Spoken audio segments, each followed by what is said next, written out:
Hey everybody, welcome to TradeScope. My name is Luis Garcia and I'm a part-time trader, and this is my weekly recap where I talk about all the stocks that I've been trading and everything on my watch list. Before I get started, I have to let you know that this video is for educational purposes only. It is not meant to be taken as financial advice.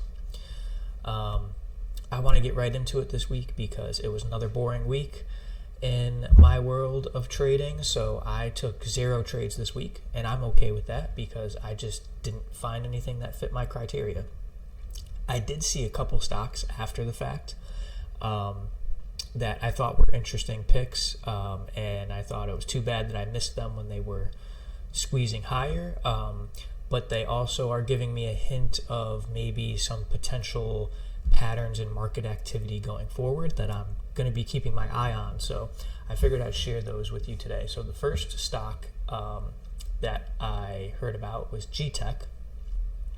So this came out of some internet forums and just watching my scanners after the fact. So I have some scanners I can set their history to previous in the week. So I tend to do that from now and then, especially when I'm not making a lot of trades, to see where I'm potentially missing opportunities. And this was one that was squeezing up after hours on the 26th. Just take a quick look at the calendar. The 26th was Wednesday. So this was on Wednesday night. This thing started squeezing higher. And looking at the news, it looks like the catalyst was pretty much an earnings call. So Greenland Technology fiscal full year 2024 net income surges to 15.5 million. Not sure exactly what this company does, but what I do know is that it's a low float, and they had good earnings, and they had news come out, and in a market where it's hard to find, in a momentum market where it's hard to find low floaters that are squeezing on good news, this is a prime suspect for a squeeze. And as you can see, that's exactly what it did. I don't remember exactly how high in percentage it went, but if you can look, it started the squeeze at $1.31, and it made it all the way up after hours to about $2.35. So that's almost a double right there. And then the next morning, it opened up and hit a high of 260. And finally kind of started to peter out. It tried to hold the 200, you could see that, but once it broke the 200, it kind of petered right back out, all the way back down to 2. Made a quick run from 2 to 260 in the middle of the day. So, if you've been following me like the way I trade, you could see why I missed this, right? Because it wouldn't have really popped on my scanners in the morning. I don't think I was even looking at my scanners on Wednesday morning. I just didn't have the time to. And it wasn't doing anything in particular to trigger momentum scans early in the morning either. It really only had the pop after hours on their initial release of the news, and the pop in the middle of the day, which is really not it's not typical for these types of stocks to pop in the middle of the day. That typically shows you that bears are in control when you have a stock that kind of plummets in the opening and then slowly grinds its way back until it pops sometime midday around lunchtime. To me, that typically tells me that it's more bearish than bullish at that point. Now, had we talked about it over here, I'd say obviously these are bullish movements, right? You got a pretty quintessential bear flag happening here, or bull flag, excuse me, happening here. Let me get the draw tool out here.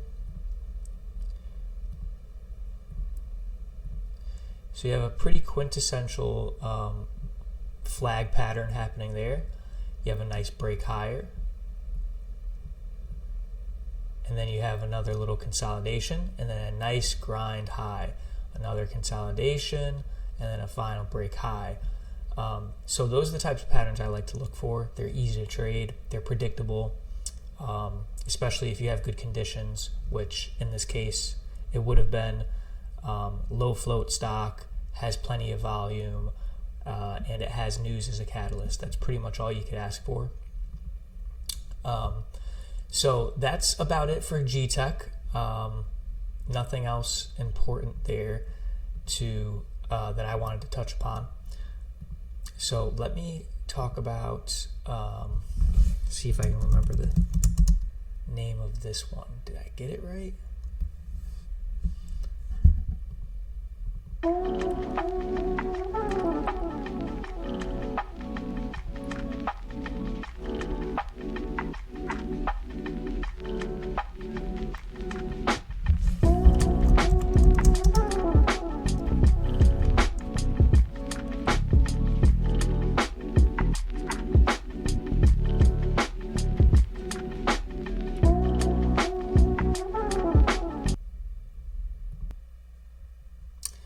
Okay, I'm back. Sorry about that. Minor technical difficulties with my E-Trade application, freezing up the connection on me.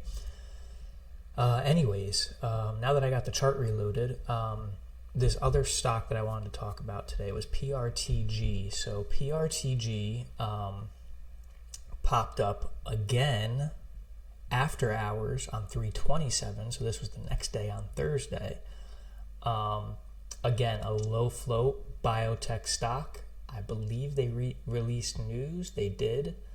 What's the news say? Shares more than double after results of port-7 tumor treatment. So this is a classic catalyst for a biotech. They release some sort of positive results and their stock just pops, right? Squeezes. So let's take a look at the price action here.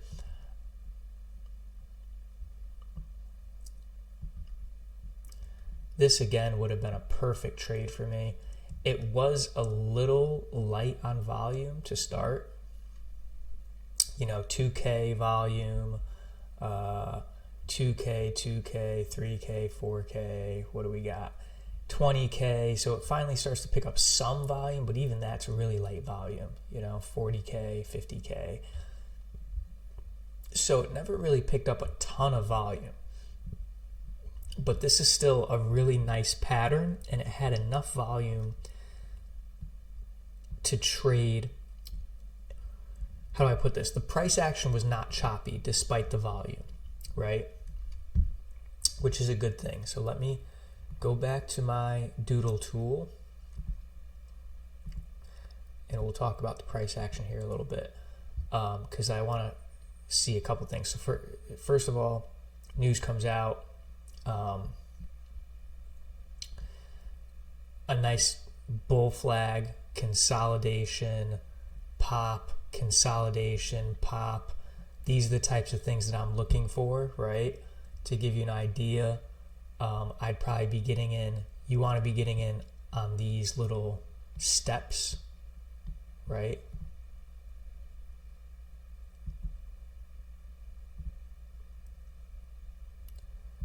Sometime right in there, and sometime right in there. Those are the types of moves, those are the types of entries that I would want to be making on a stock like this to take advantage of those pops. And you can see this thing moved all the way from a low of $5 all the way to a high of $11. That's over a 100% return in the time span of what? 4:30 to 5:30. Yep, 4:30 to 5:30 p.m. And then it did almost the same thing as GTEC. It tried a little harder, I'm guessing because traders were paying attention to it more after GTEC. So it did its best to hold the 200. It had a little pop in the morning, sold off a little bit, but it still kept its highs, right? Still kept those highs. And it didn't really sell off until mid-morning sometime. I don't want to say mid-morning. I guess that's about 9. Probably about 20 minutes after the bell, sometime before 10 o'clock, before 9:30 and 10 o'clock. It finally breaks that high of the after hours, and that's when you can see it absolutely plummeted, right? You could even see there was you could even see that there was a halt right there. But yeah, these are the things I'm going to be on the lookout for next week. Once is a fluke, twice is a pattern, 3 times is confirmation. So I'm going to be looking for stocks to be doing this sort of thing next week. See if I can capitalize on the pattern. I might be completely wrong. I might be right, but miss the pattern. This is after all outside of my typical trading hours, so I have to keep that in mind. You always want to keep those factors in perspective when you're trading, because anything that is outside of your typical constraints or typical variables is a potential risk, right? And we're managers of risk first, right, as traders. So these are just the 2 stocks that I wanted to share with you guys this morning. I want to know maybe if you guys traded these, if you made any money, let me know. Or if you traded something else, let me know, because I haven't been finding too much in the market. I also haven't had as much time as I usually do to look. So I'd love to hear from you guys to see what types of trades you're making money on these days. The markets are always changing, so I'm always open to hear new strategies. And yeah, I'd love to hear what you think about my strategy going into next week. If you haven't already, please subscribe to the channel. We appreciate the support. We got 1 more subscriber last week, so we're up to 8 subscribers. That's awesome. Steadily growing. I appreciate the support, whoever you are out there. Hope you're watching, and I hope you're enjoying the videos. And don't forget to leave comments below. And of course, if you liked the video, don't forget to like it and share it. And I will talk to you guys next week. Thanks.